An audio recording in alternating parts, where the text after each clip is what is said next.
तो कहानी की शुरुआत में हम आइसलैंड में हो रही बर्फबारी को देखते हैं। जिस दौरान घोड़ों का एक ग्रुप अपने घर की ओर जा रहा होता है, तभी अचानक कोई क्रीचर घोड़ों के पास आने लगता है, जिससे सभी घोड़े बहुत डर जाते हैं और वहां से भागने लगते हैं। इसके बाद वो क्रीचर भेड़ों के फार्म में आता है, जिसके आने से एक भेड़ अचानक से गहरी सांस लेकर बेहोश हो जाती है और क्रीचर वहां से चला जाता है। ये फार्म इंगवर और मारिया नाम के कपल का था, जो कि आइसलैंड के पहाड़ों में शांति से रह रहे थे। अब क्योंकि उनके बच्चे नहीं थे, इसलिए वो बहुत अकेला महसूस करते थे। खैर, दोनों अपना परिवार चलाने के लिए भेड़ों की देखभाल के साथ साथ सब्जियों की खेती करने का काम करते थे। दरअसल ये जगह शहर से काफी दूर थी, जिस वजह से कोई भी यहाँ नहीं आता था और दोनों फार्म में काम करके अपना समय बिताते थे। एक शाम मारिया और इंगवर अपनी प्रेग्नेंट भेड़ों की डिलीवरी में मदद करते हुए नजर आते हैं, जहाँ उन्हें पता चलता है कि बहुत सारी भेड़ों ने बच्चों को जन्म दिया है, जिससे मारिया बहुत खुश थी। लेकिन इंगवर को उनमें ज्यादा दिलचस्पी नहीं थी, क्योंकि इतनी सारी भेड़ों को पालने के लिए बहुत ज्यादा खर्चा होता था। एक दिन जब दोनों काम करके आपस में बातें कर रहे थे, तब मारिया इंगवर को अपने ट्रैक्टर में होने वाली प्रॉब्लम्स के बारे में बताती है, जिस पर वो कहता है कि उन्हें अगले सीजन से पहले ट्रैक्टर को ठीक करवाना होगा। इसी दौरान भेड़ों की शेड में उनका डॉग भौंकने लगता है, इसलिए उसे देखने के लिए दोनों शेड में आ जाते हैं। यहाँ वो देखते हैं कि डॉग एक प्रेग्नेंट भेड़ को देखकर भौंक रहा था, क्योंकि उस भेड़ का डिलीवरी का समय हो गया था। खैर, मारिया और इंगवर मिलकर उस भेड़ की डिलीवरी में हेल्प करते हैं, लेकिन जब वो उस भेड़ के बच्चे को देखते हैं तो बुरी तरह शॉक हो जाते हैं। दरअसल उस भेड़ ने एक हाइब्रिड बच्चे को जन्म दिया था, जिसमें उसका सिर भेड़ का था और शरीर इंसानों वाला था। यहाँ मारिया उस बच्चे को अपने साथ घर में ले जाती है और फिर दोनों मिलकर उसकी देखभाल करने लगते हैं। अब क्योंकि उनका कोई बच्चा नहीं था,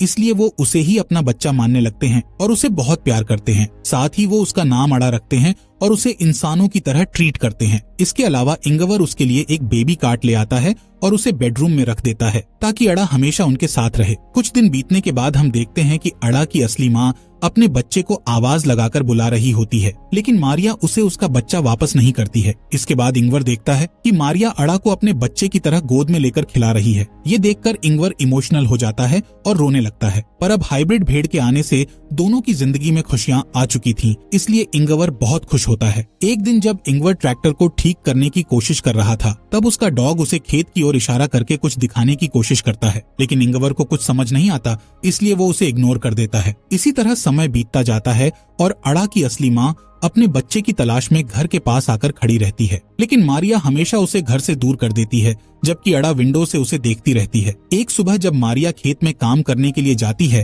तब वो इंगवर से अड़ा की देखभाल करने का कहती है, पर इंगवर काम करने के लिए शेड में चला जाता है और गलती से घर के गेट को खुला छोड़ देता है। जब मारिया घर पर वापस आती है तो वो इंगवर से अड़ा के बारे में पूछती है, जिस पर इंगवर बताता है कि बाहर जाने से पहले मैंने उसे बेडरूम में सुला दिया था। इसलिए वो अड़ा को देखने बेडरूम में जाती है, लेकिन अड़ा बेडरूम में नहीं होती है, जिससे मारिया और इंगवर बहुत डर जाते हैं और घर के चारों तरफ उसे ढूंढने लगते हैं। यहाँ मारिया बहुत ही टेंशन में आ जाती है।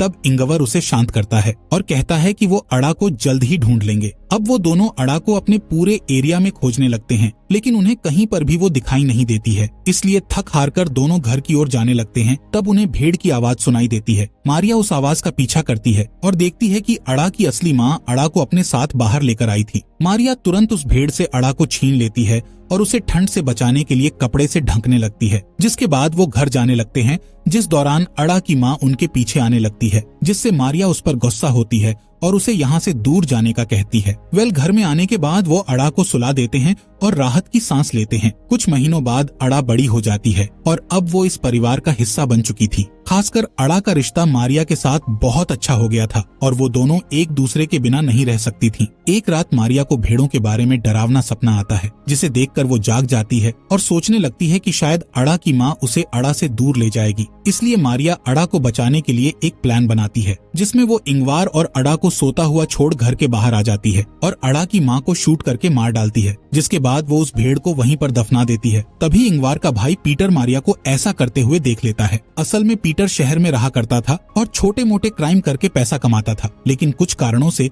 उसके साथी उसे इंगवार के यहाँ छोड़कर चले गए थे। खैर, पीटर भेड़ों की शेड में जाकर सो जाता है। जब उसकी आंख खुलती है तो उसे अड़ा दिखाई देती है, लेकिन जल्द ही अड़ा वहाँ से गायब हो जाती है, जिससे पीटर को लगता है कि शायद उसने कोई सपना देखा था। सुबह होने पर पीटर इंगवार से मिलता है, जिसे देखकर इंगवार बहुत खुश होता है, क्योंकि पीटर काफी समय के बाद यहाँ आया था। इसके बाद इंगवार उसे घर के अंदर लाता है और मारिया से नाश्ता बनाने का कहता है। जब वो लोग नाश्ता करने के लिए बैठते हैं, तब वहाँ अड़ा भी आ जाती है। यहाँ मारिया अड़ा को पीटर से मिलाती जाती है। लेकिन पीटर अड़ा को देखकर थोड़ा परेशान हो जाता है और किसी से कुछ भी नहीं कहता है। कुछ समय बाद अड़ा और मारिया एक साथ समय बिताते हुए नहा रही होती हैं। इस दौरान इंगवार और पीटर घर को पेंट कर रहे होते हैं। तभी पीटर घर के अंदर जाता है और मारिया को अड़ा के साथ नहाते हुए देखता है।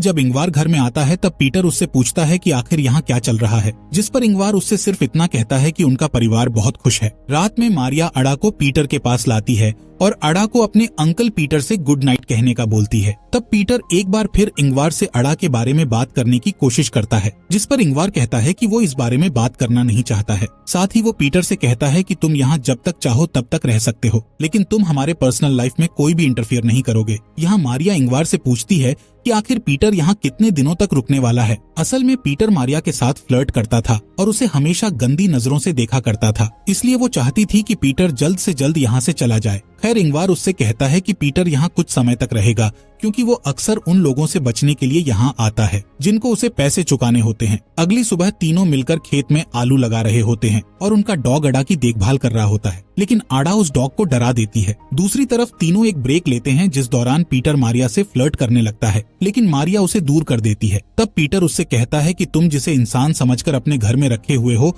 वो सिर्फ एक जानवर है, पर मारिया उसकी बातों पर ध्यान नहीं देती है और वहाँ से चली जाती है। अगली सुबह इंगवार अपने भाई पीटर को उठाता है और उसे एक शेड की सफाई करने के लिए मदद मांगता है। तब पीटर को सफाई करते समय अपने पुराने ड्रम्स मिलते हैं, जिन्हें देखकर वो बहुत खुश हो जाता है और ड्रम्स को बजाने लगता है। तब ड्रम्स की आवाज सुनकर अड़ा वहाँ आ जाती है और ड्रम्स का म्यूजिक सुनकर एंजॉय करने लगती है, पर पीटर को ये चीज पसंद नहीं आती है, इसलिए वो अड़ा का मजाक उड़ाने लगता है। साथ ही वो अड़ा को बाहर ले जाता है और उसे भेड़ बोलते हुए जबरदस्ती घास खिलाने लगता है, जिस दौरान इंगवार वहाँ आ जाता है और पीटर को ऐसा करते देख लेता है। अब इंगवार गुस्से में आकर पीटर को डांटने लगता है और अड़ा को अपने साथ ले जाने लगता है, जिस पर पीटर उससे कहता है कि अड़ा कोई इंसान नहीं है बल्कि एक जानवर है, पर इंगवार उसकी बातों को इग्नोर करके वहाँ से चला जाता है। अगली सुबह हम पीटर को देखते हैं जो चुपके से मारिया और इंगवार के बेडरूम में जाता है और उन्हें बताए बिना अड़ा को बाहर ले आता है। इसके बाद पीटर शेड से एक गन उठाता है और अड़ा को घर से दूर ले जाता है, जहाँ वो अचानक से अड़ा के ऊपर गन पॉइंट कर देता है और उसे शूट करने का सोचता है, लेकिन अड़ा के मासूम चेहरे को देखकर उसका मन बदल जाता है। दूसरी तरफ मारिया उठ जाती है और देखती है कि अड़ा रूम में नहीं है, जिससे वो टेंशन में आ जाती है और घर के आसपास उसे ढूंढने लगती है। तभी वो देखती है कि अड़ा पीटर के रूम में है, जहाँ पीटर उसे अपनी गोद में रखकर सो रहा होता है। इससे मारिया को लगता है कि पीटर ने अड़ा को एक्सेप्ट कर लिया है। खैर इसके बाद हम मारिया को शमशान में देखते हैं, जहाँ वो एक कब्र के सामने बैठकर प्रे कर रही होती है। यहाँ हमें पता चलता है कि मारिया और इंगवार की एक बेटी थी जिसका नाम अड़ा था, लेकिन किसी कारण से उनकी बेटी की मौत हो गई थी, जिससे वो दोनों काफी अकेले हो गए थे। यही वजह थी कि उन्होंने उस हाइब्रिड भेड़ के बच्चे का नाम अड़ा रखा था और वो उसे अपनी बेटी के रूप में देखने लगे थे। यहाँ इंगवार अड़ा को कहानियां सुनाता है, जिस दौरान उसे अपनी मरी हुई बेटी की याद आती है, जिससे वो बहुत इमोशनल हो जाता है। तब मारिया उसके पास आती है और उसे शांत करने लगती है। असल में ये दोनों अपनी बेटी की मौत का जिम्मेदार खुद को मानते थे, जिससे दोनों के बीच में काफी दूरियां भी हो गई थी। लेकिन जब से उन्हें अड़ा मिली थी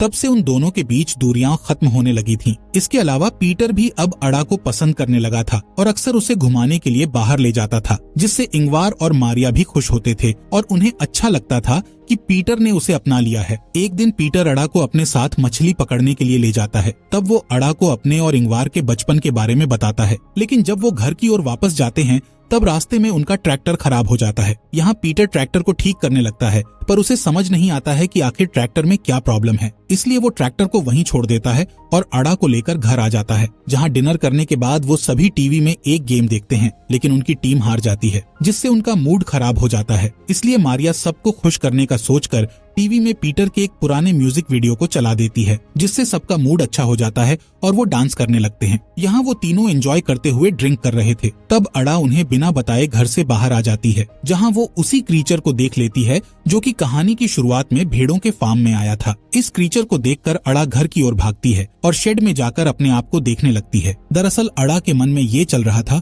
कि वो अपने पेरेंट्स मारिया और इंगवार की तरह क्यों नहीं दिखती है, जिससे अब उसे शक भी होने लगा था कि वो दोनों उसके असली पेरेंट्स नहीं हैं। खैर इधर इंगवार नशे में होने के कारण जमीन पर गिर जाता है, जिससे पीटर उसे बेडरूम में ले जाता है। तभी अड़ा भी वहाँ आ जाती है और इंगवार के साथ सोने लगती है। लेकिन अभी भी अड़ा उसी क्रीचर के बारे में सोच रही थी जिसे उसने थोड़ी देर पहले ही देखा था। इसी बीच पीटर मारिया के पास आता है और उसे टच करते हुए फ्लर्ट करने लगता है, जिस पर मारिया उसे रोकती है और दोबारा ऐसी हरकत करने से मना करती है। तब पीटर उसे ब्लैकमेल करता है कि मुझे पता है तुमने अड़ा की असली माँ को मार दिया है और अगर तुमने मेरी बात नहीं मानी तो मैं अड़ा को सब कुछ बता दूंगा। इसलिए मारिया को मजबूरी में आकर पीटर की बात माननी पड़ती है, लेकिन किसी तरह वो पीटर को एक रूम में बंद कर देती है। तब पीटर चिल्लाते हुए उससे गेट खोलने का कहता है, लेकिन मारिया उसे इग्नोर करके वहाँ से चली जाती है। अगली सुबह मारिया पीटर के पास जाती है और उसे अपने घर से चले जाने की रिक्वेस्ट करती है, जिसके लिए पीटर मान जाता है और वो उसे बस स्टॉप पर छोड़ने के लिए चली जाती है। इसी बीच इंगवार भी उठ जाता है और अपनी वाइफ और भाई को ढूंढने लगता है, लेकिन जब वो उसे नहीं मिलते तब वो अड़ा के साथ अकेले ही नाश्ता करता है और फिर उसके साथ ट्रैक्टर को लेने चला जाता है। यहाँ मारिया पीटर को ड्रॉप करके उसे बताती है कि अड़ा उनके लिए एक गॉड गिफ्ट है, जिसकी मदद से वो दोबारा अपनी अच्छी जिंदगी की शुरुआत कर सकेंगे। मारिया पीटर से नाराज होने के बावजूद भी उसे कुछ पैसे देती है और फिर अपने घर की ओर निकल जाती है। इसी बीच इंगवार अड़ा को बताता है कि अगर वो घर का रास्ता भूल जाए तो वो घर कैसे पहुंच सकती है। खैर दोनों ट्रैक्टर के पास आ जाते हैं। तब इंगवार ट्रैक्टर को सही करने लगता है, लेकिन वो ट्रैक्टर की प्रॉब्लम को सही नहीं कर पाता है, इसलिए वो अड़ा के साथ वापस घर जाने लगता है। यहाँ मारिया भी घर पर आ चुकी थी। मारिया सोचती है कि अब वो और इंगवार अड़ा के साथ शांति से रह सकेंगे, लेकिन उसे घर में कहीं भी इंगवार और अड़ा दिखाई नहीं देते। तभी उसे गोली चलने की आवाज सुनाई देती है, जिससे मारिया बहुत डर जाती है और जल्दी से फार्म की ओर भागने लगती है। यहाँ फार्म में हम देखते हैं कि उस क्रीचर ने इंगवार को गर्दन में गोली मारकर उसे मार दिया है। ये क्रीचर भी आधा इंसान और आधा भेड़ होता है, जिससे हमें पता चलता है कि ये अड़ा का असली पिता है और इसको देखने के बाद से ही अड़ा को अपने पेरेंट्स पर शक होने लगा था। खैर अब वो क्रीचर अड़ा का हाथ पकड़कर उसे अपने साथ ले जाने लगता है। तब अड़ा इंगवार के पास जाने के लिए अपने हाथ को उस क्रीचर से छुड़ाने लगती है, पर वो क्रीचर उसे पकड़कर ले जाता है और अड़ा रोते हुए इंगवार को देखती रहती है। जल्द ही मारिया वहाँ आ जाती है और इंगवार को मरा हुआ देखकर बुरी तरह रोने लगती है। अब मारिया के पास कुछ भी नहीं बचा था और वो पूरी तरह से अकेली हो गई थी। कहानी के अंत में मारिया अपनी सारी उम्मीद खोकर अपनी आंखों को बंद कर लेती है और इसी के साथ इस मूवी का यहीं पर एंड हो जाता है।